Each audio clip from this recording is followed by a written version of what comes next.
Good morning. कक्षा 12 सामान्य हिंदी के अंतर्गत बच्चों आज मैं जिस टॉपिक की चर्चा आपसे करने जा रही हूँ वो है अलंकार।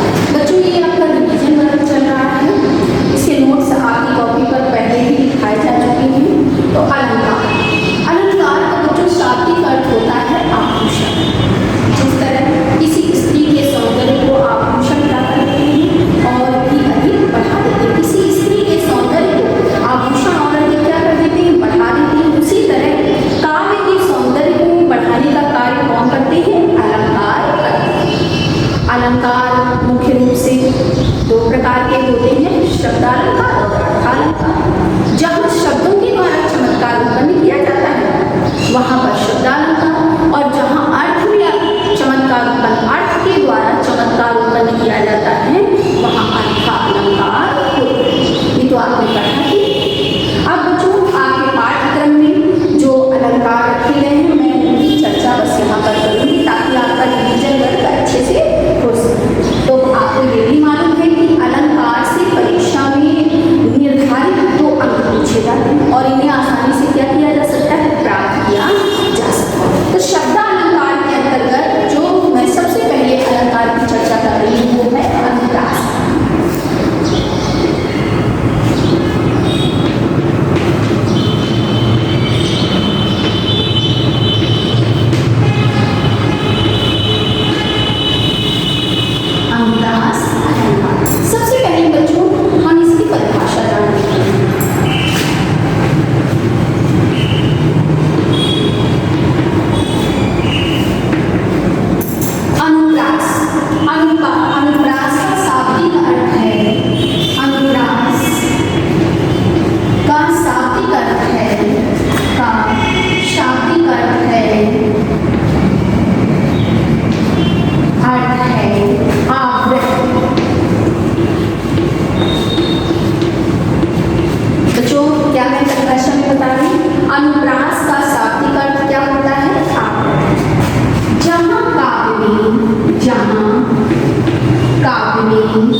उपयुक्त, उदाहरण में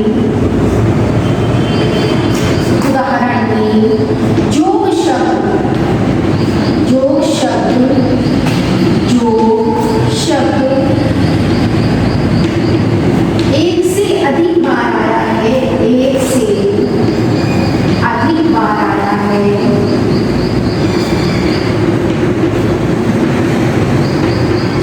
बार आया है। प्रथम योग का अर्थ, प्रथम योग का अर्थ, योग का अर्थ, योग साधना, योग अर्थ, योग साधना, योग साधना तथा द्वितीय योग का अर्थ, द्वितीय योग का अर्थ, योग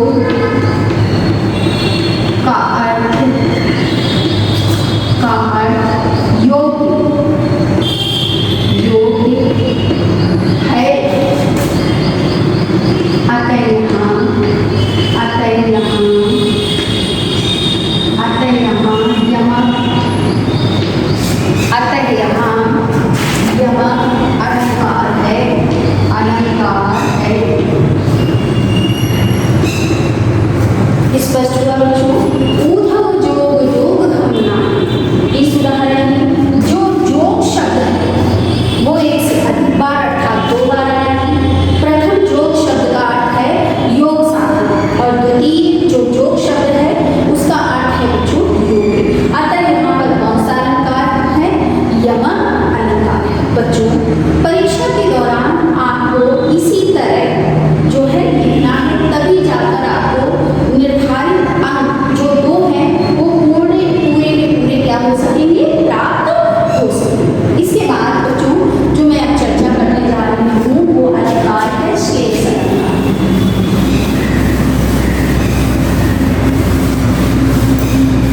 बच्चों यह अलंकार भी आप अपनी पूर्व कक्षाओं में क्या कर चुके हैं और चुके हैं, इसलिए इन्हें समझना आपके लिए क्या होगा? आसान होगा। तो अगला अलंकार मैं आपको कौन सा बताने जा रही हूँ बच्चों? श्लेष अलंकार। कौन सा अलंकार? श्लेष अलंकार। श्लेष अलंकार में बच्चों किसके अंतर्गत आता है? शब्द अलंकार। तो सबसे पहले हम इसकी क्या जान लेते हैं? परिभाषा जान लेते हैं। परिभाषा क्या होगी इसकी? श्लेष शब्द श्रेष्ठ शब्द से बना, श्लेष शब्द, श्लेष शब्द श्रेष्ठ शब्द से बना है, श्रेष्ठ शब्द से बना है, शब्द से बना है, जिसका अर्थ होता है, जिसका अर्थ होता है, अर्थ है चिपका हुआ, चिपका हुआ।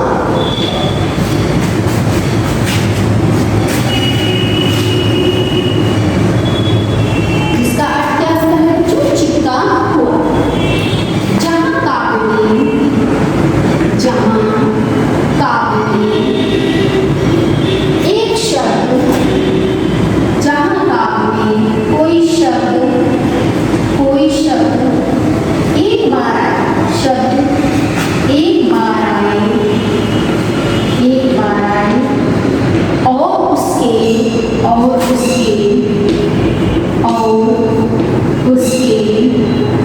अनेक अर्थ हों, वहाँ श्लेष अलंकार होता है। वहाँ श्लेष अलंकार, वहाँ श्लेष अलंकार होता है। अर्थात जिस तरह किसी चीज में कोई चीज चिपकी हो और उसकी परत दर परत अनेक परतें निकलती हैं, उसी तरह कोई शब्द क्या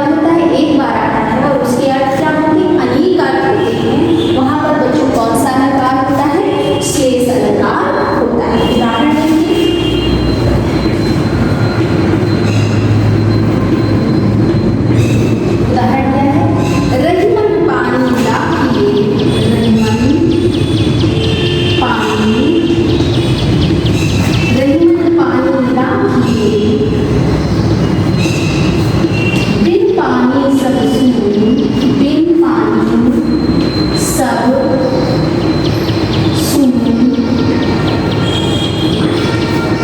पानी गए न उबरे, पानी गए न उबरे, उबरे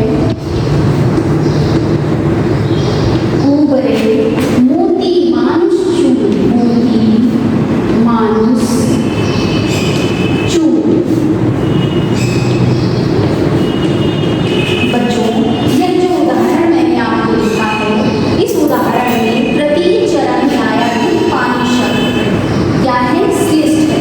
क्यों श्रेष्ठ है? क्योंकि इस पानी शब्द के अनेक अर्थ हैं।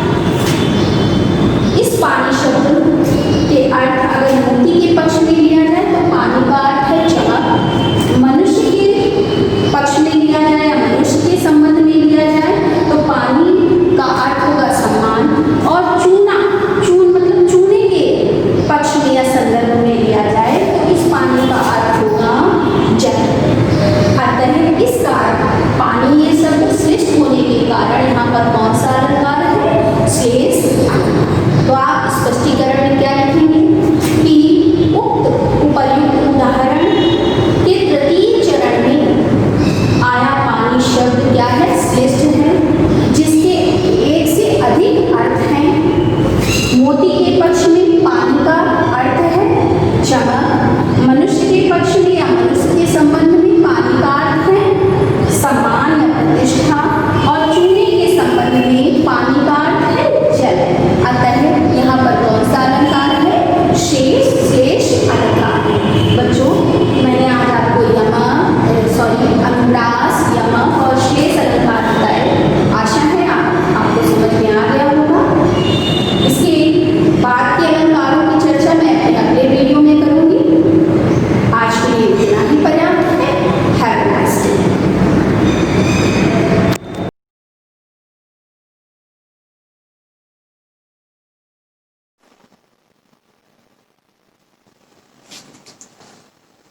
Good morning students, welcome to the online classes of Shivaji group of institutions. तो बच्चों, आज हम आपको एक नया चैप्टर पढ़ाने जा रहे हैं जिसका नाम है एप्लीकेशन ऑफ इंटीग्रल, यानी समाकलन के अनुप्रयोग। समाकलन के अनुप्रयोग। चैप्टर का नाम है समाकलन के अनुप्रयोग। नाम से समझ में आ रहा है कि इस चैप्टर में समाकलन का अनुप्रयोग करना, और वो कौन सा समाकलन होगा बच्चों? वो होगा निश्चित समाकलन। यानी ये जो चैप्टर आधारित है ना, ये निश्चित समाकलन पर आधारित है। यानी इसमें जो भी हम काम करेंगे वो निश्चित समाकलन की सहायता से करेंगे। इस चैप्टर में मेन क्या है बच्चों? हमको निकालना है एरिया अंडर दी कर्व। इस चैप्टर में मेन काम हमें करना होगा एरिया अंडर द कर्व निकालना होगा। ये चैप्टर पूरी तरह से क्षेत्रफल पर आधारित है, और वो क्षेत्रफल जो होगा वो वक्रों के अंतर्गत घेरे भाग का क्षेत्रफल होगा। यानी ये जो चैप्टर है, इस चैप्टर में बच्चों हमको वक्रों के अंतर्गत घिरे भाग का क्या निकालना है? क्षेत्रफल। और किसकी सहायता से? समाकलन की सहायता से। और कौन से समाकलन की सहायता से? निश्चित समाकलन की सहायता से, है ना। तो आइए इसके बारे में मैं आपको बताता हूं। इसमें कुछ चीजें हैं जो आपको समझनी है। चीजें क्या है? कुछ पॉइंट है जो आपको समझने हैं। पहला पॉइंट, वक्र y बराबर fx, इंपॉर्टेंट पॉइंट्स, महत्वपूर्ण बिंदु। इन्हें आप सूत्र भी बोल सकते हैं। और बच्चों, आज अब मैं इस चैप्टर में जितना जो कुछ भी लिखाऊंगा इस सारी चीजों को आप अपनी कॉपी में नोट डाउन करते जाएंगे। तो पहला पॉइंट ये है, वक्र y बराबर fx, मतलब जो वक्र है y बराबर fx का मतलब x के पदों में होना चाहिए। जैसे y बराबर एक्स स्क्वायर, y बराबर एक्स क्यूब। तो ध्यान दीजिए, y बराबर fx, x अक्ष तथा कोटियों x बराबर a, x बराबर b से घिरे भाग का क्षेत्रफल। ये आपको याद रखना है कि कोई वक्र है y बराबर एफ एक्स के रूप का, यानी y बराबर जो चल रहा है वो x के पदों का फलन होना चाहिए। यदि कोई फलन y बराबर एफ एक्स एक्स अक्ष तथा कोटियों x बराबर a x बराबर b, a और b का मतलब x के मान है, x बराबर a x बराबर b से घिरे भाग का क्षेत्रफल एरिया। ये क्या होगा बच्चों? इंटीग्रेशन a से b एफ एक्स dx, या इसी को हम लिख सकते हैं इंटीग्रेशन a से b एफ एक्स का जगह y, तो y dx भी लिख सकते हैं। अभी इसके बारे में बताता हूँ ये बना कैसे। तो पहला ये पार्ट हो गया। इसमें जो मेन बात है बच्चों, इसमें मैं x बराबर जो a है उसको निम्न सीमा लेके चल रहा हूँ और जो x बराबर b है उसको उच्च सीमा लेके चल रहा हूँ। तभी देखिए समाकलन के चिन्ह में a नीचे है b ऊपर है। अच्छा, दूसरा पॉइंट क्या है? वक्र x बराबर एफ वाई। ये सारे पॉइंट आप लिखते रहेंगे, x बराबर एफ वाई। तो देखिए जब x बराबर एफ वाई ले लिया तो अब x अक्ष नहीं होगा, क्या होगा? y अक्ष। तथा भुज, भुज भी बोल दिया जाता है इनको, रेखाओं भी बोल दिया जाता है। रेखाओं अब की बार क्या होगा? y बराबर a y बराबर b से घिरे भाग का क्षेत्रफल क्या होगा? सूत्र सेम यही रहेगा, बस जहां पे x है वहां पे y हो जाएगा, जहां पे y है वहां पे x हो जाएगा। यानी एरिया क्या बनेगा? इंटीग्रेशन a से b x dy बन जाएगा।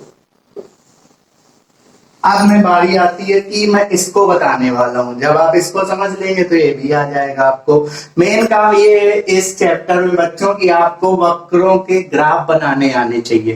कैसे वक्रों के ग्राफ बनाने आने चाहिए? जो शंकु परिच्छेद वाले वक्र है, शंकु परिच्छेद फर्स्ट ईयर में पढ़ा था, उनसे संबंधित आकृतियों के ग्राफ बनाने आने चाहिए। पहला पॉइंट वृत्त, वृत्त के ग्राफ आने चाहिए। वृत्त कैसे बनते हैं, किस तरीके से बनते हैं? परवलय, सारे तरीके के परवलय के ग्राफ आने चाहिए। दीर्घ वृत्त, अति परवलय, सबसे ज्यादा क्या आता है? वृत्त, परवलय, दीर्घ वृत्त और सरल रेखा। इन सबके ग्राफ आपको बनाने आने चाहिए, तभी आप चैप्टर को अच्छे से समझ सकते हैं। अब बात आती है कि ये एरिया कैसे बना, इसकी मैं प्रूविंग करके दिखाता हूं। पहले पॉइंट की मैं बता दे रहा हूं प्रूविंग।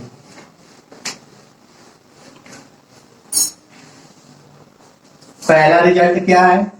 वक्र y बराबर एफ एक्स एक्स अक्ष तथा कोटियों x बराबर a x बराबर b से, इसमें जो a ले रहे हैं वो निम्न सीमा ले रहे हैं और जो b ले रहे हैं वो उच्च सीमा ले रहे हैं। ध्यान रखना है, a का मतलब छोटी संख्या, b का मतलब बड़ी संख्या। ये हम लेके चल रहे हैं सवाल में, प्रूविंग में। से घिरे भाग का क्षेत्रफल क्या मैंने आपको बताया? एरिया इक्वल इंटीग्रेशन a से b y dx, यही तो बताया इसमें। और ध्यान से देखिए इसमें समाकलन किसके सापेक्ष हो रहा है? x के सापेक्ष हो रहा है। तो ये जो लिमिट्स हैं वो किसकी हैं? x की हैं। तो आइए इसका सत्यापन करते हैं। तो सबसे पहले के काम करते हैं, यहाँ पर हम इस फलन f(x) का ग्राफ बना लेते हैं। देखिए ग्राफ कैसे बनाएंगे। ये मैंने कार्तीय तल खींचा, इसका मैं ग्राफ बनाने वाला हूं। ये मूल बिंदु है। ये सपोज करते हैं कि ये ग्राफ मैंने बना लिया इसका यूं, ये वक्र का ग्राफ है y बराबर क्या? fx, है ना। सब मैं ग्राफ प्रथम चतुर्थांश में एक बना रहा हूं। देखिए y बराबर fx तो बन गया। अब क्या लिखा है? x अक्ष, x अक्ष का मतलब या तो x अक्ष की धन दिशा या तो x अक्ष की ऋण दिशा। क्योंकि मैंने प्रथम चतुर्थांश को सिलेक्ट कर लिया है, ये x अक्ष की धन दिशा OX को ही कवर कर सकता है। अब ये क्या लिखा है? x बराबर a x बराबर b। बच्चों a और b पॉजिटिव भी हो सकते हैं, a और b नेगेटिव भी हो सकते हैं। मैं ये सपोज करके चल रहा हूं कि a और b दोनों कैसे हैं? धनात्मक है। तो x इक्वल a, मैं आपको बता चुका हूं कि इसमें a क्या है? निम्न सीमा है। तो x इक्वल a कैसे बनेगा? पहले x अक्ष में हम a दूरी चलेंगे, तो एक्स अक्ष में ए दूरी चल के मैं इस पॉइंट कैपिटल ए पे पहुंच गया। ये कितना है बच्चों, ये x बराबर a है, ये o से a तक की दूरी x बराबर a है। अब देखिए ये पॉइंट कहाँ पे आके खत्म हुआ, x अक्ष में खत्म हुआ, और x अक्ष पर स्थित किसी भी बिंदु से रेखा की स्थिति वो किसके समांतर होती है, y अक्ष के समांतर होती है। सिंपल सी बात है। तो ये y अक्ष के समांतर ये रेखा होगी x इक्वल a, और देखिए इसने इसको P पॉइंट पे कट किया। ये ग्राफ मैं कम किए दे रहा हूँ, बस उतना ही ग्राफ ले रहा हूँ जितना x equal a x equal b तक कवर करेगा। अच्छा, अब मुझे क्या चाहिए, x इक्वल b। मैंने सवाल में पहले बता दिया है कि b a से बड़ा होगा, तो x इक्वल a जब यहाँ है तो x इक्वल b और आगे होगा। तो x इक्वल b को मैं यहाँ पे बनाए ले रहा हूँ b पॉइंट पे। इसकी यहाँ से यहाँ तक दूरी कितनी होगी, x इक्वल b। अब बताइए जब मैं B से रेखा खींचूंगा वो भी y अक्ष के समांतर होगी, कुछ ऐसी, ये ना। तो ये x इक्वल b पे हो गया ग्राफ। इसमें क्या नाम दे दिया, Q नाम दे दिया। तो देखिए ये y इक्वल fx का ग्राफ बना। अब देखिए ध्यान से जरा, वक्र y बराबर fx, देखिए ये y बराबर fx का वक्र है। वक्र y बराबर fx, x अक्ष तथा x equal a x equal b से घिरे भाग का क्षेत्रफल। तो जल्दी से देखिए, वक्र y बराबर fx, x बराबर a x बराबर b तथा x अक्ष। तो देखिए ये हिस्सा AB, ये जो AB रेखा है ये x अक्ष का ही तो एक हिस्सा है। तो देखिए y बराबर fx, x बराबर a x बराबर b तथा x अक्ष से घिरे भाग का क्षेत्रफल क्या होगा, ये यही तो मैंने आपको निश्चित समाकलन के ज्यामितीय अर्थ में बताया था कि किसी भी फलन fx का x के सापेक्ष समाकलन कितनी सीमाओं तक, x इक्वल a तथा x इक्वल b सीमाओं तक का जो निश्चित समाकलन होता है वो किस क्षेत्रफल को प्रदर्शित करता है, वो जो क्षेत्रफल प्रदर्शित करता है वो किस भाग का होता है, वो वक्र y बराबर fx, x अक्ष तथा कोटियों तथा रेखाओं x बराबर a x बराबर b से घिरे भाग के क्षेत्रफल को क्या प्रदर्शित करता है, क्षेत्रफल को प्रदर्शित करता है। अब यहाँ पर कोटियों शब्द क्यों लिखा है ये भी समझ लीजिए। कोटियों का मतलब क्या है, देखिए x बराबर a है ना, x बराबर a पे जो ग्राफ की ऊंचाई है, तो देखिए x बराबर a पे ग्राफ की ऊंचाई क्या है, PA, और x बराबर b पे ग्राफ की ऊंचाई क्या है, QB।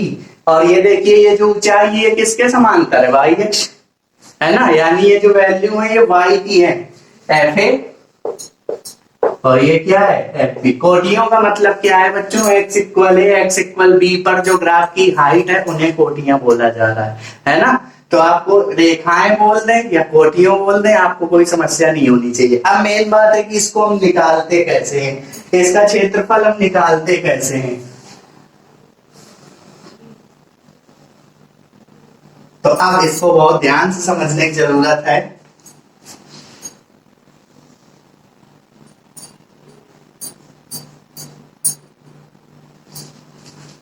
इसको हम निकालने के लिए y बराबर fx, x अक्ष तथा कोटियों x बराबर a x बराबर b से घिरे भाग के क्षेत्रफल को निकालने के लिए हम क्या करते हैं बच्चों, ऊर्ध्वाधर पट्टी का उपयोग करते हैं। ऊर्ध्वाधर पट्टी का मतलब वर्टिकल स्ट्रिप। हम क्या लगाएंगे, वर्टिकल स्ट्रिप लगाएंगे। इसको बोलते हैं ऊर्ध्वाधर पट्टी, ऊर्ध्वाधर पट्टी। तो वर्टिकल स्ट्रिप हम कैसे लगाएंगे, बहुत ध्यान से समझना है। जब कोई वक्र y बराबर fx, x अक्ष तथा कोटियों x बराबर a x बराबर b से घिरे भाग का क्षेत्रफल निकालना होगा तो हम किस मेथड का यूज करेंगे, वर्टिकल स्ट्रिप मेथड का क्या करेंगे, उपयोग करेंगे। अब वर्टिकल स्ट्रिप का मतलब ऊर्ध्वाधर पट्टी। तो मुझे क्या करना होगा, इस एरिया के बीचों बीच कहीं पर भी एक ऊर्ध्वाधर पट्टी लगाएं। कैसे, ये सीधी रेखा खींच दीजिए और एक ये सीधी रेखा खींच दीजिए, ये ऊर्ध्वाधर पट्टी लगा दी। ये ऊर्ध्वाधर पट्टी होगी वर्टिकल स्ट्रिप। बस आपको क्या करना है, आपको बस दो लाइनें खींच देनी तो ऑटोमेटिक ये पट्टी बन गई, ऊर्ध्वाधर पट्टी बन गई। और देखिए जब ये ऊर्ध्वाधर पट्टी बनी यानी वर्टिकल स्ट्रिप बनी तो यहाँ पे आपको पॉइंट भी दिखेंगे कई सारे। देखिए M N P Q, देख रहे हैं ना। तो देखिए ये मैंने एक स्ट्रिप लगा दी, ये स्ट्रिप लगा दी। स्ट्रिप लगाना है आपको, ये याद रखना है। अच्छा समझिए जरा, ये जो एम पॉइंट है और ये जो एन पॉइंट है, ये ग्राफ में मिल रहा है कि नहीं? तो मान लेते हैं, माना देखिए इस पूरे फिगर का नाम क्या होगा? ए बी क्यू पी, है ना? माना, और ये जो वक्र है वो क्या है? ये पी क्यू वक्र है ना? माना वक्र पी क्यू जो की रेखाओं x बराबर a, x बराबर a, x बराबर b तथा x अक्ष से गिरकर कौन सा भाग बना रहा है? देखिए कौन सा भाग बना रहा है? ये जो वक्र पी क्यू है, ये x इक्वल है, x इक्वल b से गिर के कौन सा भाग बना रहा है? ए बी क्यू पी बना रहा है ना? ए बी क्यू पी भाग बनाता है। और देखिए चैप्टर के नाम मैंने बताया था, इस चैप्टर में हमें एरिया अंडर द कर्व निकालना है, मतलब वक्र के नीचे। तो देखिए इस वक्र के नीचे यही पोर्शन तो मिल रहा है, ये देखिए ये वक्र है, इसके नीचे यही पोर्शन तो मिल रहा है, और इस पोर्शन का नाम क्या है? A B Q P. तो हमें किसका, हमें ए बी क्यू पी का क्षेत्रफल निकालना है, जिसके लिए हमने क्या किया? जिसके लिए मैंने क्षैतिज पट्टी लगा ली, है ना? माना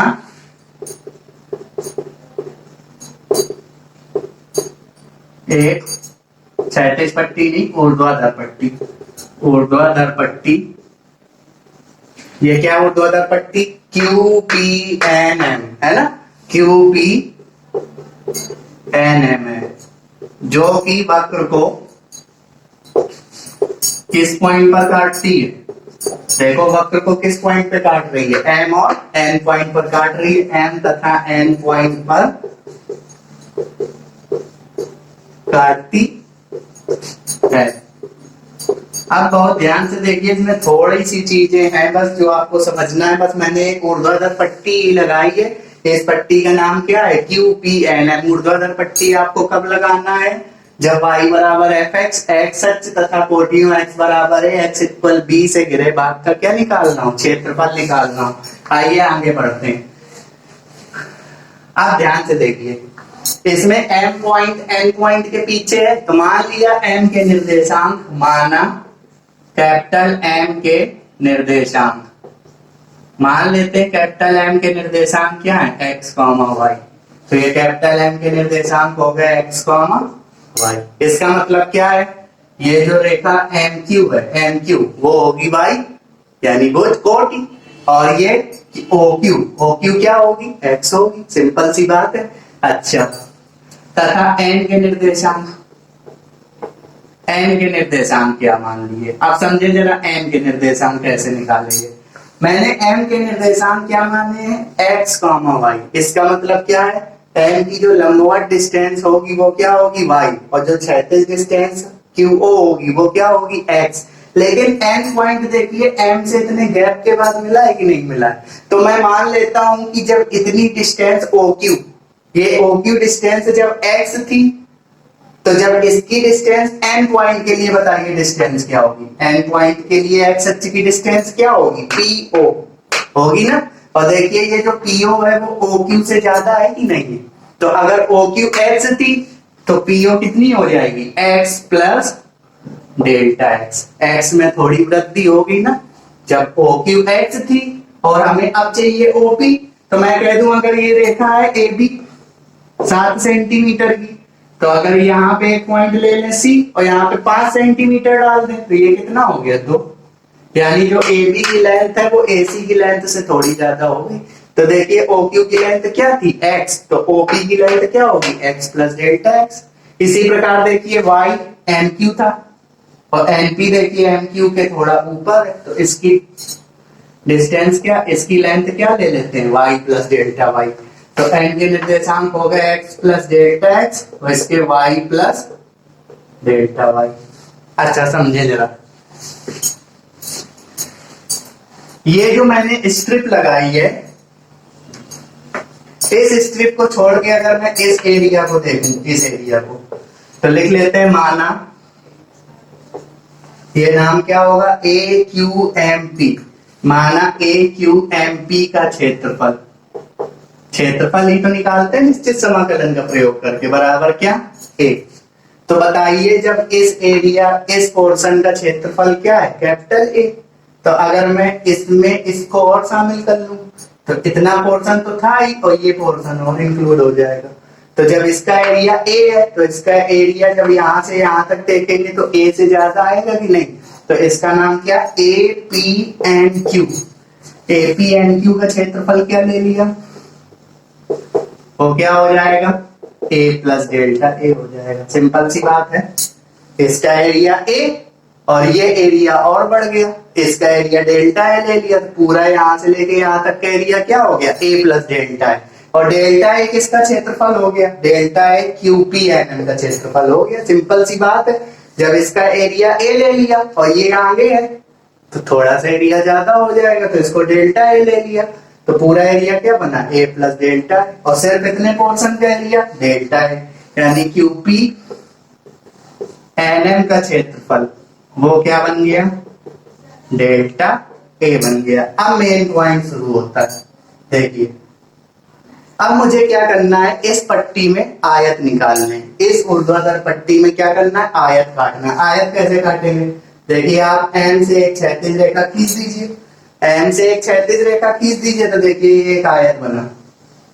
बना ना आयत। और अच्छा ये बताइए कि जब ओ क्यू कितना था, ओ क्यू कितना था, एक्स था, और ओपी कितना था, ओपी था एक्स प्लस डेल्टा एक्स, है ना, और ओ क्यू कितना था, ओ क्यू था एक्स। कैसे, आप देखिए एम पॉइंट के निर्देशांक एक्स कामा वाई है, तो ओ क्यू होगा एक्स और एम क्यू क्या होगा, वाई होगा। अच्छा तो बताइए ओपी कैसे बन रहा है, ओपी बन रहा है ओ क्यू प्लस क्यूपी से। ओपी की जगह क्या लिख देंगे, ओ क्यू प्लस क्यूपी बराबर एक्स प्लस डेल्टा एक्स। तो ओ क्यू की जगह क्या रख सकते हैं, एक्स रख दीजिए, plus QP equal X plus delta X. तो बताइए क्यूपी क्या आने वाला है, क्यूपी आने वाला है डेल्टा एक्स, यानी ये क्यूपी क्या हो गया, डेल्टा एक्स। इसी प्रकार ये देखिए ये डिस्टेंस क्या थी, y, और ये कितनी थी, y प्लस डेल्टा वाई, तो y से कितनी ज्यादा, डेल्टा वाई, तो ये डिस्टेंस क्या होगी, डेल्टा वाई, और इसको मैंने नाम दे दिया r, ये r नाम हो गया। तो देखिए ये एक आयत बन गया एम क्यू पी आर। एक आयत हम और बना सकते हैं, कैसे, इस m को ऊपर तक बढ़ाइए और इस n से मिला दीजिए, ये तो देखिए ये एक आयत बनेगा, कौन सा, ये m पॉइंट है, ये s पॉइंट है, तो एक आयत ये बन गया बच्चों एस पी क्यू एन, है ना। तो देखिए इसमें दो आयत निकल आए, एक निकला क्या एस क्यू पी एन, और एक आयत क्या निकला एन क्यू पी आर, और ये क्या है, ये पट्टी है। अच्छा अगर मैं इसको, इस चित्र को यहां से पूरा काट के दिखाऊं,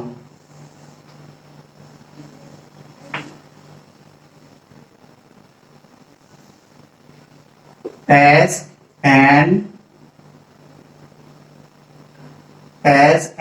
एम आर क्यू पी, कुछ ऐसी फिगर तो है पट्टी में। तो आप ध्यान से देखिए, अगर मैं यहाँ की बात करूं, इतनी आकृति, तो सब कोई देख के बता सकता है कि जो इस आकृति का क्षेत्रफल है वो इस पूरी आकृति के क्षेत्रफल से क्या होगा, कम होगा। देखिए ये छोटी आकृति है तो इतना देखेंगे, तो इस आकृति का क्षेत्रफल यानी एम क्यू पी आर का क्षेत्रफल कम होगा, किससे, एम क्यू पी एन से, है ना। तो मैं क्या लिख सकता हूं, चूंकि एम क्यू पी आर का क्षेत्रफल कम होगा, और यहाँ पे इक्वल टू का भी साइन ले लेते हैं। इक्वल टू का साइन क्या, कम तो दिख ही रहा है और ज्यादा से ज्यादा हो सकता है तो किसके बराबर हो सकता है, मान लो ये यहाँ से यहाँ तक पूरा कवर कर दिया तो लेस देन इक्वल टू ले ले रहे हैं। अच्छा अब देखिए एम क्यू पी आर, देखिए एम क्यू पी आर का क्षेत्रफल इस आकृति से कम होगा और इस आकृति का नाम क्या है? इस आकृति का नाम देखिए क्यू पी एन एम। तो क्यू पी एन एम का क्षेत्रफल लेस देन इक्वल टू, और सबसे बड़ी आकृति क्या है? सबसे बड़ी आकृति दिख रही Q P N S, Q P N S का क्षेत्रफल। ये मैं सिर्फ आपको प्रूविंग बता रहा हूँ, इसका यूज नहीं, सिर्फ आपको क्षैतिज बस एक क्या करना है, ऊर्ध्वाधर पट्टी लगा के ही सॉल्व कर देना है। ये मैं आपको प्रूविंग बता रहा हूँ। देखिए M Q P R, M Q P R देखिए आयत है, एम क्यू पी आर आयत है और आयत का क्षेत्रफल क्या होता है? लंबाई गुणा चौड़ाई। तो देखिए इसकी चौड़ाई कितनी है? डेल्टा एक्स, और ये लंबाई देखिए क्या है? एम क्यू, और एम क्यू का मान क्या है? वाई, दिख रहा है ना? तो एम क्यू पी आर का क्षेत्रफल वाई गुणा delta X. Q P N M का क्षेत्रफल देखिए क्यू पी एन एम, यही तो पट्टी है, और इस पट्टी का क्षेत्रफल हमने क्या लिया है? Delta A. और क्यू पी एन एस देखिए क्यू पी एन एस सबसे बड़ा आयत है, तो सबसे बड़े आयत का क्षेत्रफल भी लंबाई गुणा चौड़ाई, चौड़ाई तो डेल्टा एक्स है, लेकिन इसकी लंबाई देखिए ये यहां से यहां तक लंबाई है सबसे बड़ी, और पूरी लंबाई क्या है? Y plus delta Y. तो बना Y plus delta Y into में डेल्टा एक्स। एक काम हम कर लेते हैं, डेल्टा एक्स का प्रत्येक पद में क्या दे देते हैं? भाग दे देते हैं। तो डेल्टा एक्स का प्रत्येक पद में भाग देने पर, डेल्टा एक्स का प्रत्येक पद में भाग क्या बन गया? y less than equal to delta X का भाग देंगे, यहां से हट जाएगा, और यहां बचा delta A upon delta X, और यहां पर क्या बना? y प्लस डेल्टा y, यहां पर बन गया कितना? y प्लस डेल्टा y बन गया। अब क्या बना बच्चों? ध्यान से देखिए,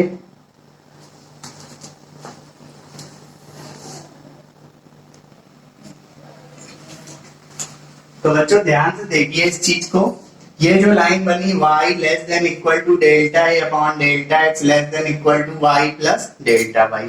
अब बहुत ध्यान से देखिए, जब मैंने आपको निश्चित समाकलन योग की सीमा के रूप में बताया था, तब मैंने आपको बताया था, ध्यान से देखिए चित्र में बना होगा, ये जो आयत है, ये आयत तो एग्जैक्ट है, मुझे पता आयत का क्षेत्रफल क्या होता है? लंबाई गुणा चौड़ाई।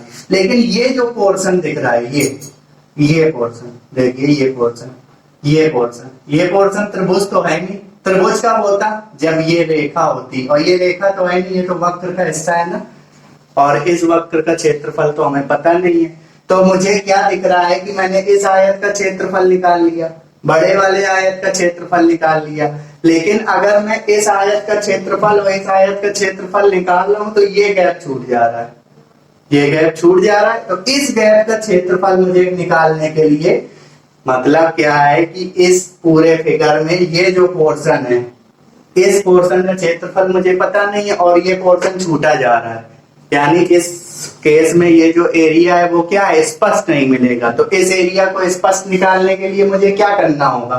मुझे कुछ ऐसा काम करना होगा कि ये जो गैप है ना, ये गैप खत्म हो जाए। तो गैप कैसे खत्म होगा? आप एनपी रेखा को एमक्यू की तरफ ले आइए। तो एनपी रेखा जब एमक्यू की तरफ आएगी, तो देखिए एनपी की दिशा मैंने एमक्यू की तरफ कर दी, तो जब ये शिफ्ट होकर पीछे की तरफ आती जाएगी तो ऑटोमेटिक ये गैप भी कम होता जाएगा, और जब गैप कम होता जाएगा तो देखिए डेल्टा एक्स भी कम होता जाएगा, और डेल्टा वाई देखिए जब ये रेखा आएगी ना राइट टू लेफ्ट, देखिए राइट टू लेफ्ट जब आएगी तो देखिए डेल्टा वाई भी पीछे खिसकेगा, डेल्टा एक्स भी पीछे खिसकेगा। तो यानी डेल्टा वाई और डेल्टा एक्स दोनों में कमी हो जाएगी, है ना। और दोनों कमी मिनिमम कितनी हो सकती है? डेल्टा वाई भी टेंड करेगी जीरो की तरफ और डेल्टा एक्स भी टेंड करेगी किसकी तरफ? जीरो की तरफ। तो दोनों लिमिट हमें लगानी पड़ेगी, delta Y tends to zero, delta X tends to zero. अब ध्यान से देखिए यहाँ पे लगाने की जरूरत नहीं, क्योंकि ना यहाँ पे ना डेल्टा वाई है ना ही यहाँ पे डेल्टा एक्स। यहाँ पे देखिए अपॉन में क्या है? Delta X. तो यहाँ पे लगाना पड़ेगा limit delta X tends to zero, और ये delta A upon delta X और यहाँ पे लिमिट, और यहाँ पे लगेगी डेल्टा वाई, क्योंकि यहाँ पे डेल्टा वाई है, delta Y tends to 0, Y plus delta Y. अब ध्यान से देखिए, Y less than equal to, ये पोर्शन बना देगा D A upon D x.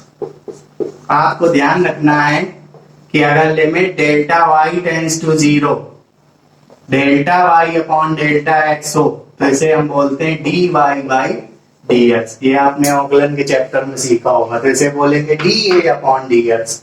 और लेस देन इक्वल टू, और यहाँ पे लिमिट रख दीजिए डेल्टा वाई की 0।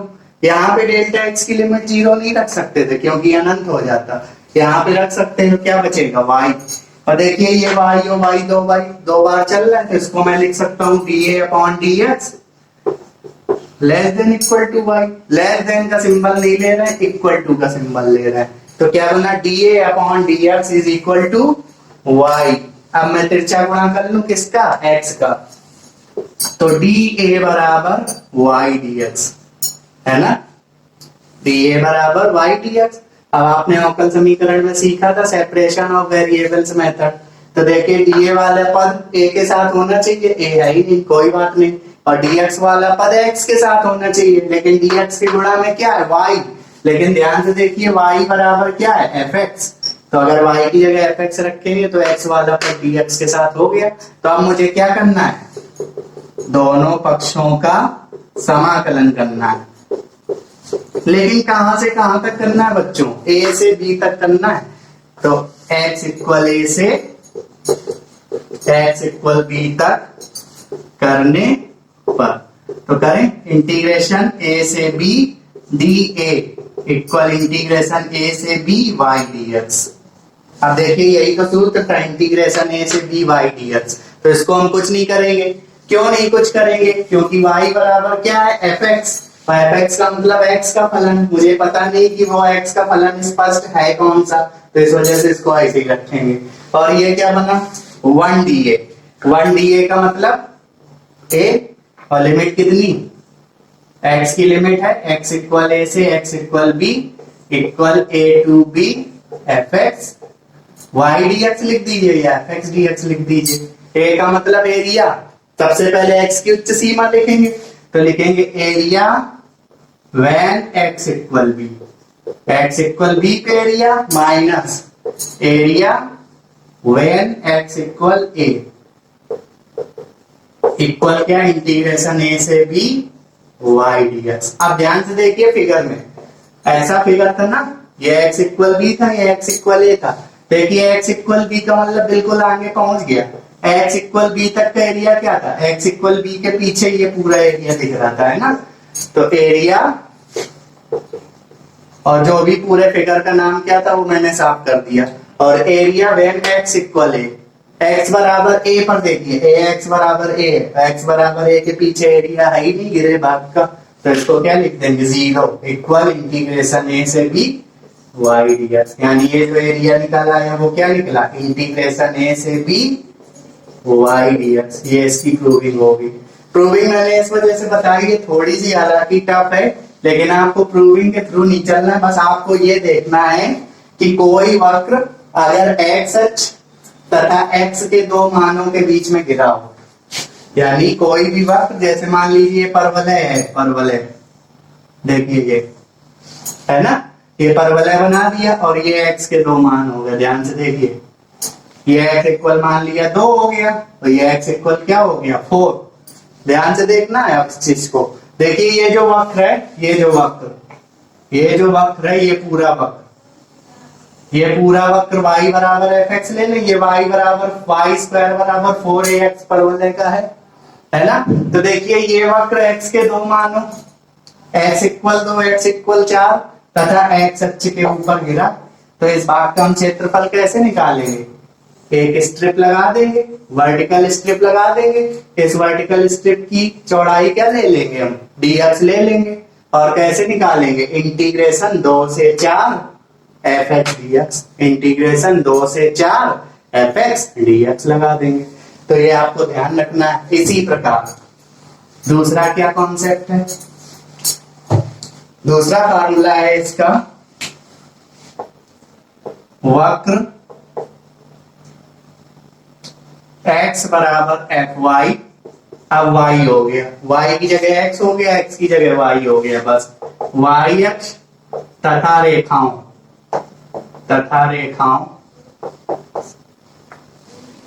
y बराबर a, y बराबर b से घेरे भाग का क्षेत्रफल क्या बनेगा? एरिया इंटीग्रेशन a से b x dy बनेगा। बस परिवर्तन इतना हो गया, a की जगह x की जगह y हो गया, y की जगह क्या हो गया? x हो गया। आप समझिए नोट, पहला नोट, यदि y बराबर एफ एक्स बराबर a, x बराबर b तथा से घिरा भाग x अक्ष के नीचे स्थित है तो एरिया बराबर क्या? इंटीग्रेशन a से b मॉड y dx। ये चीज मैं आपको बता चुका हूं कि किसी वक्त कोई वक्र y बराबर एफ एक्स बराबर a तथा x बराबर b से घिरा भाग x अक्ष के क्या हो? नीचे स्थित हो, तो उसमें हम y की जगह क्या यूज करते हैं? माइनस y यूज करते हैं। लेकिन इस चैप्टर में हम सारी चीज एरिया निकाल रहे हैं, तो एरिया निगेटिव होता नहीं है, तो इस वजह से y में क्या लगा दिया? मॉड। या इसी को हम पूरा भी ऐसा लिख सकते हैं, इंटीग्रेशन a से b पूरे के अंदर मॉड लगा दीजिए, मॉड ऑफ इंटीग्रेशन a से b y dx। फिगर कैसा होगा? फिगर कुछ ऐसा हो सकता है, ये मान लीजिए ये फिगर है, ये x बराबर a, यहां पे बना देते हैं फिगर,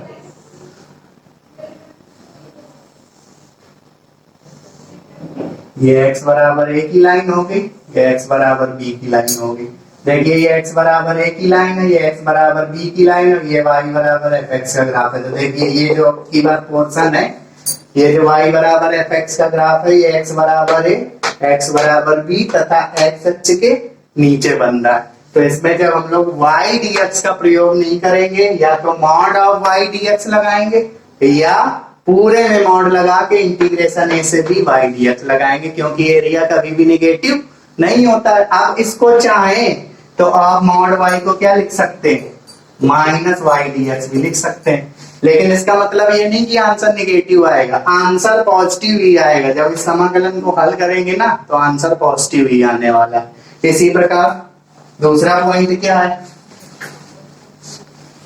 दूसरा पॉइंट बनेगा वक्र y बराबर एफ एक्स नहीं, x बराबर एफ वाई, y बराबर a तथा y बराबर b से घिरा भाग y अक्ष के बाईं ओर स्थित हो। इसमें x अक्ष के नीचे, उसमें y अक्ष के बाईं ओर स्थित हो, बाईं ओर स्थित हो। तो एरिया क्या लगेगा? एरिया इक्वल इंटीग्रेशन a से b मॉड x dy, या पूरा मॉड भी लगा सकते हैं, इंटीग्रेशन a से b x dy। इस मॉड को हम तभी हल करेंगे जब ये इंटीग्रेशन सॉल्व हो जाएगा। अगर इसको चाहें तो माइनस x भी लिख सकते हैं, तो क्या बनेगा? माइनस का x dy। लेकिन सॉल्व होने पे आंसर कैसा देगा? पॉजिटिव ही देगा।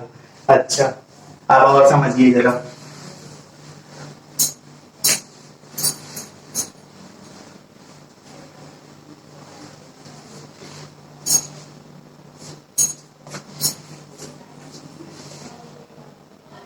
नोट नंबर 3, देखिए मैं ये फिगर बनाए दे रहा हूं, इस फिगर को देख के आप समझ जाएंगे। ये एक फिगर बनाया मैंने वक्र का y बराबर एफ एक्स,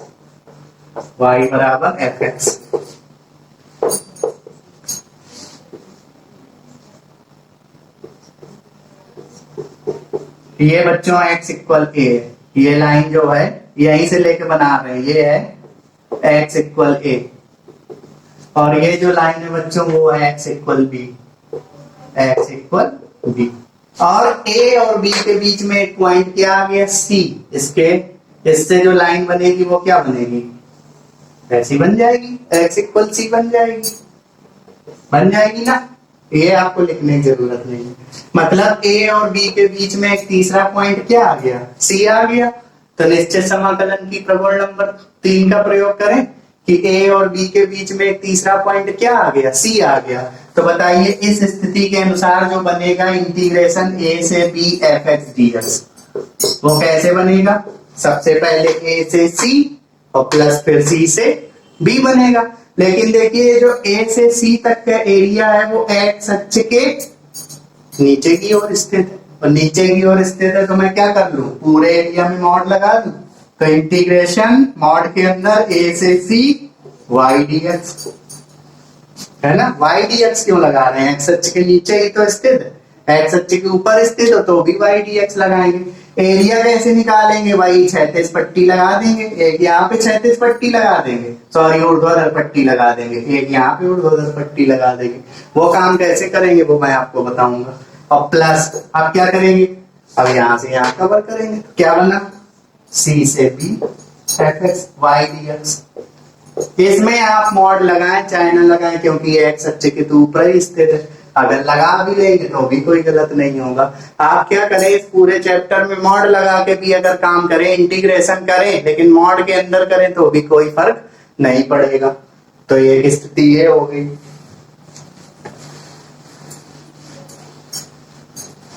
तो पॉइंट क्या है, पॉइंट आप लिख लेंगे, यदि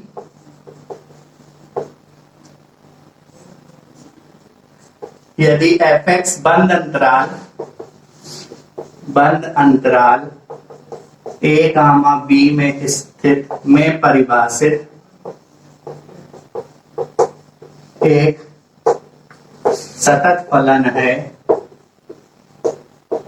तथा एक बिंदु सी इस प्रकार स्थित है कि C greater than A less than B, वही चीज जो मैंने फिगर में बना के दिखाई है। तो अब बताइए इंटीग्रेशन A से B F X D X वो कैसे ब्रेक होगा, एक बार A से C एक बार C से B। समाकलन में कर रहे थे तो मॉड नहीं लगाया था, क्योंकि इस चैप्टर में हम एरिया लगाएंगे तो हर चीज में आप मॉड लगा दीजिए। तो इंटीग्रेशन A से C F X D x plus integration C से B F X D x, सब मॉड के अंदर रहेगा। इसमें आपको याद क्या रखना है कि जब क्षेत्रफल एक्स अक्ष के नीचे गिरा होगा तो फिर हम जरूर मॉड लगाएंगे, क्षेत्रफल वाई अक्ष के बाईं ओर गिरा होगा तो भी हम मॉड लगाएंगे, अन्यथा की स्थिति में मॉड लगाएं या न लगाएं कोई फर्क नहीं पड़ता है। जैसे मैं ओरल सा एक सवाल ले लेता हूं, मैं आपको बता चुका हूं निश्चित समाकलन में ये सवाल, जैसे साइन एक्स का ग्राफ हम लोग बनाते थे 0 से 2 पाई तक, सब मैंने आपको बताया हुआ है। y इक्वल साइन एक्स का समाकलन करते थे कहां से कहां तक, x इक्वल 0 से x इक्वल 2 पाई तक। ये जो सवाल है वो इसी चैप्टर में बनता है, लेकिन ये हम आप लोगों को पढ़ा चुके हैं पहले भी। तो देखिए साइन एक्स का ग्राफ क्या बनेगा, साइन एक्स का ग्राफ मैं आपको बता चुका हूँ, मूल बिंदु से यूं ऐसे बनता हुआ आता है और सारे पॉइंटों के बीच में पाई का डिफरेंस होता है। तो ये देखिए पाई, ये कितना हो गया 2 पाई। तो हमें कहां से कहां तक चाहिए, 0 से 2 पाई। तो देखिए 0 से 2 पाई में ये आ रहा है, ये पोर्शन आ रहा है, और दोनों पोर्शन देखिए, दोनों पोर्शन एक्स अक्ष के ऊपर, एक पोर्शन एक्स अक्ष के ऊपर, एक पोर्शन एक्स अक्ष के नीचे। और बताइए जल्दी से, ये जो पाई और 2 पाई है ये वाई अक्ष के समांतर रेखा है, ऐसे खींचेंगे। तो जब इस पोर्शन के एरिया निकालेंगे कैसे, एक हम वर्टिकल स्ट्रिप ऊपर लगाएंगे, एक वर्टिकल स्ट्रिप नीचे लगाएंगे। तो इसका जो एरिया 0 से 2 पाई साइन एक्स डी एक्स वो कैसे निकलेगा, ये मैं आपको बताऊंगा आगे चल के कैसे निकलेगा। एक बार 0 से pi sine X D X, वाई बराबर साइन एक्स लेके चलेंगे ना, और वाई डी एक्स सूत्र लगेगा, वाई डी एक्स वाई की जगह साइन एक्स डी एक्स। क्योंकि ये जो एरिया एक्स अक्ष के ऊपर स्थित है तो इसमें आप मॉड लगाएं या ना लगाएं कोई फर्क नहीं पड़ता है। और प्लस मॉड जरूर लगा लें। और यहाँ पे पाई से 2 पाई साइन एक्स dx, इसमें मॉड लगाना जरूरी क्योंकि एक्स अक्ष के नीचे क्षेत्रफल गिर रहा है तो इसमें मॉड लगा लिया। अगर इसमें आप मॉड नहीं लगाते तो भी सही होगा, जैसे आप निश्चित समाकलन में करते थे। ये y अक्ष, ये x अक्ष के नीचे स्थित है तो इसमें y की जगह क्या लेंगे, माइनस वाई लेंगे तो भी एरिया निगेटिव नहीं आएगा, वो पॉजिटिव ही करके देगा। तो आपको एक छोटा सा कॉन्सेप्ट याद रखना है कि निश्चित समाकलन के अनुप्रयोग करते समय इस चैप्टर में विशेष तौर पे अगर छायांकित भाग का क्षेत्रफल छायांकित भाग एक्स अक्ष के नीचे बन रहा है तो जब इंटीग्रेशन करेंगे तो मॉड लगा के करेंगे, और y अक्ष के बाईं ओर चल रहा है तो भी इंटीग्रेशन करेंगे तो क्या लगा के करेंगे, मॉड लगा के करेंगे। तो बच्चों आज के वीडियो मैंने आपको निश्चित समाकलन के अनुप्रयोग पर आधारित बेसिक कॉन्सेप्ट बताया। इस सारे कॉन्सेप्ट को आप अपनी कॉपी में नोट डाउन कर लें और जो प्रूविंग बताई थी उसको ध्यान से समझिए। जो चीज नहीं समझ में आ रही वीडियो पॉज करके समझिए, तब आपको समझ में आ जाएगी। इन सारी चीजों को कॉपी में नोट डाउन करें। अब मैं आपको कल इसी चैप्टर पर आधारित कुछ और इम्पोर्टेंट ग्राफ्स बताऊंगा, उसके बाद ही आपको सवाल बताऊंगा। Thank you.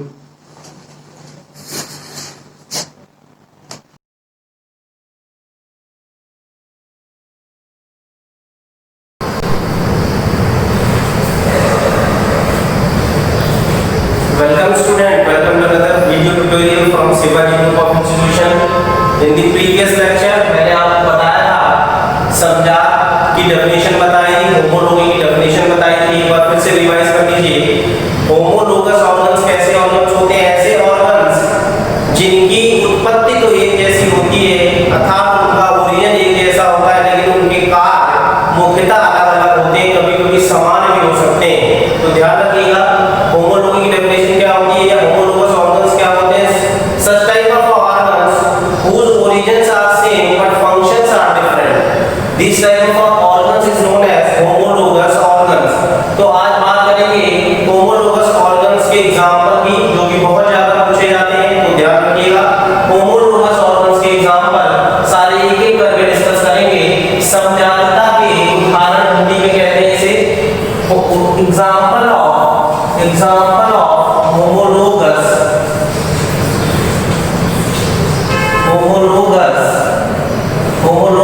organs।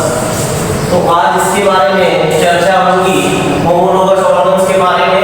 सबसे पहले होमोलोगी कहाँ पाई जाती है, मैंने आपको बताया था। होमोलोगस को ध्यान में रखने के लिए सबसे पहले आपको ये पता होना चाहिए कि ये देखना पड़ेगा कि ओरिजिन सबकी सेम होनी चाहिए, अर्थात उत्पत्ति सेम होनी चाहिए, फंक्शन उसके अलग अलग होते हैं। तो ऐसे ऑर्गन्स को हम क्या कहते हैं, होमोलोगस ऑर्गन्स कहते हैं। फर्स्ट एग्जांपल है स्तनधारियों के अग्रपाद। स्तनधारियों के अग्रपाद इंग्लिश में बोले तो four limb of mammals. Mammals के जो फोर लिम्ब्स होते हैं, फोर लिम्ब्स के मतलब मैंने आपको पिछली क्लास में बताया था कि जो लेटरल अपेंडेजेस होते हैं, जो लेटरल अपेंडेजेस में जो एंटीरियर वाले होते हैं, आगे वाले हिस्से जो होते हैं उनको फोर लिम्ब कहते हैं। ये फोर लिम्ब है और नीचे जो पैर होते हैं इनको हाइंड लिम्ब कहा जाता है। तो फोर लिम्ब में होमोलोगी पाई जाती है। मैमल्स के जो फोर लिम्ब होते हैं उनमें होमोलोगी पाई जाती है। देखिए कैसे होमोलोगी पाई जाती है, मैं बताता हूं आपको। जितने भी मैमल्स होते हैं, जैसे अगर हम बात करें बैट की, तो बैट जो होता है वो भी मैमल्स, बैट क्या है, मैमल्स है, ठीक है। बैट के जो आगे वाले फोर लिम्ब होते हैं, बैट के जो आगे वाले फोर लिम्ब होते हैं वो फोर लिम्ब और ह्यूमन के जो हाथ होते हैं, हैंड्स ऑफ ह्यूमन, ये दोनों होमोलोगस होते हैं। कैसे, क्योंकि दोनों की ओरिजिन सेम होती है और यहाँ तक कि ओरिजिन सेम होने के साथ साथ भी स्ट्रक्चर भी एक जैसा होता है। मतलब उसका इंटरनल स्ट्रक्चर के बारे में बात करेंगे तो वो एक जैसा होगा, अर्थात उसकी जो एनाटॉमी होगी वो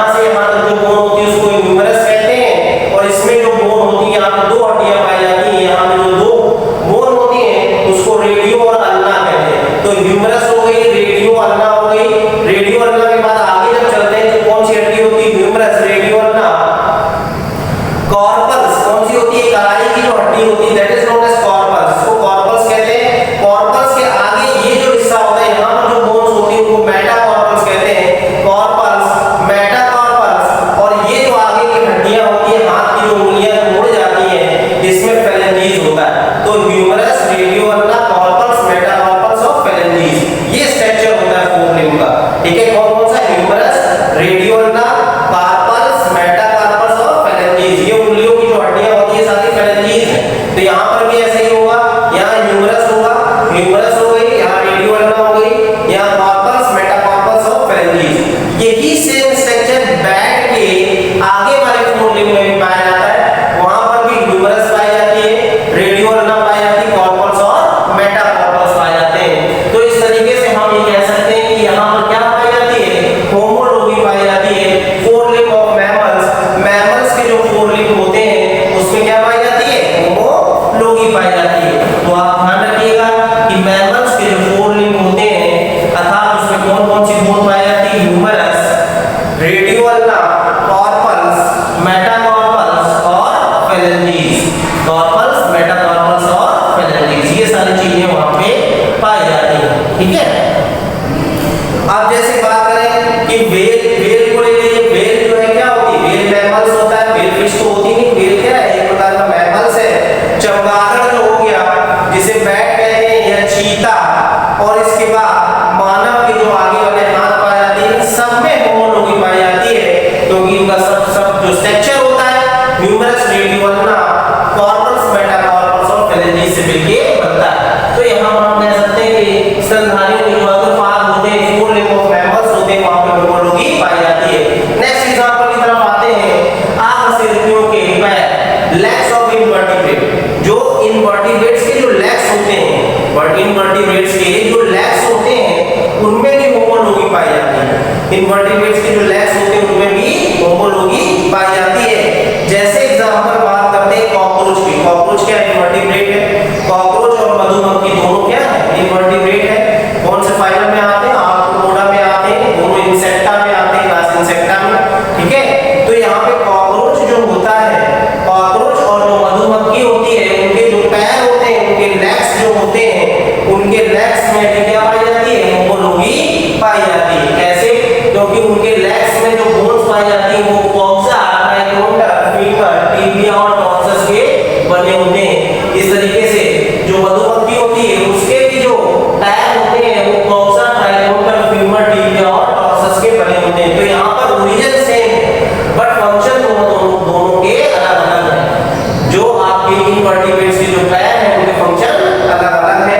कॉकरोच में जो पैर होते हैं वो चलने के काम में आते हैं। कॉकरोच के जो पैर होते हैं वो चलने में सहायक होते हैं, जबकि मधुमक्खियों के जो पैर होते हैं वो पॉलन ग्रेन को इकट्ठा करने के काम आते हैं। उनके पैरों में एक पॉलन बास्केट पाई जाती है और उसी पॉलन बास्केट में पॉलन ग्रेन्स आगे इकट्ठे हो जाते हैं और फिर यही मधुमक्खी जब किसी दूसरे प्लांट में ऊपर जाती है तो वहां पॉलिनेशन का काम करती है। तो यहाँ पर देखिए फंक्शन दोनों के अलग अलग है, पैरों के फंक्शन अलग अलग है।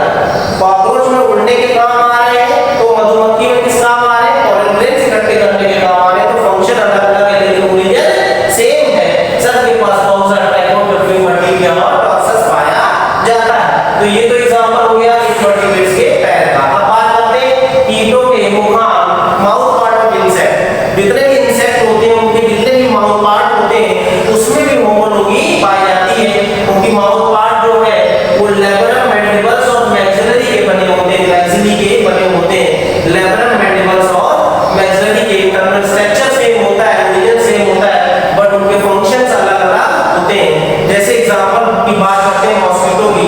तो मॉस्किटो का जो माउथ पार्ट होता है, मेल एंड फीमेल एनाफिलिस का जो माउथ पार्ट होता है वो कैसा होता है? पिकरिंग और सकिंग टाइप में होता है। कैसा होता है? पिकरिंग और सकिंग टाइप में होता है। जबकि आपकी बात करते हैं जैसे हाउस फ्लाई के, तो हाउस फ्लाई के जो माउथ पार्ट होते हैं वो कैसे होते हैं? स्पंजिंग टाइप के होते हैं, सूखने के काम में आते हैं। तो फंक्शन दोनों के अलग अलग है बट ओरिजिन सेम है। ओरिजिन सेम होने के कारण स्ट्रक्चर भी सेम है। लैब्रम वहां भी पाया जाता है मॉस्किटो के माउथ पार्ट में और मैंडिबल्स भी पाए जाते हैं, मैक्सिलरी भी पाए जाते हैं। तो इस तरीके से कह सकते हैं कि कीटों के जो मुखान होते हैं, माउथ पार्ट ऑफ इंसेक्ट जो होते हैं उसमें होमोलॉगी पाई जाती है।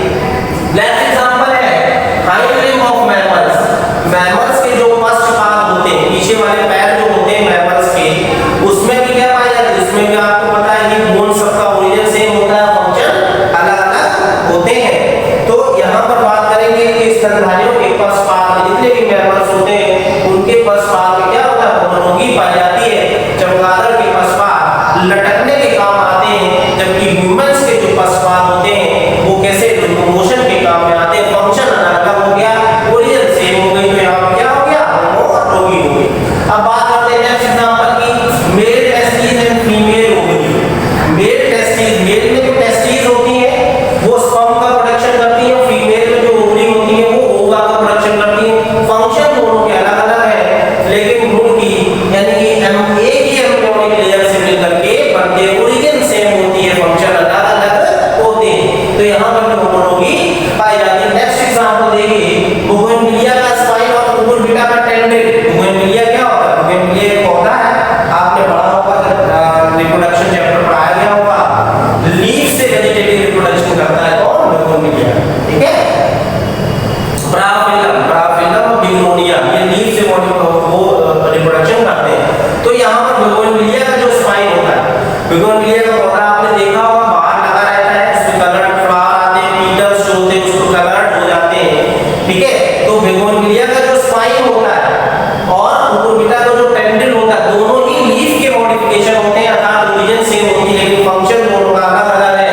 बोगनविलिया का स्पाइन प्रोटेक्शन के काम में आता है, जबकि कुकुरबिटा का जो टेंड्रिल है वो क्लिपिंग करने के लिए, प्लांट को ऊपर चढ़ने के लिए, क्लिपिंग करने के लिए काम में आता है। तो फंक्शन दोनों के अलग अलग हो गए, ओरिजिन सेम हो गए। तो इस तरीके से हम कह सकते हैं कि इन सभी एग्जांपल्स में होमोलॉगी पाई जाती है। एग्जांपल्स बहुत इंपॉर्टेंट है, याद रखिएगा, पहचानेंगे कैसे, ओरिजिन सबसे पहले देख लीजिए और फंक्शन अलग अलग होने चाहिए, तो वहां पर होमोलॉगी पाई जाती है। This is all.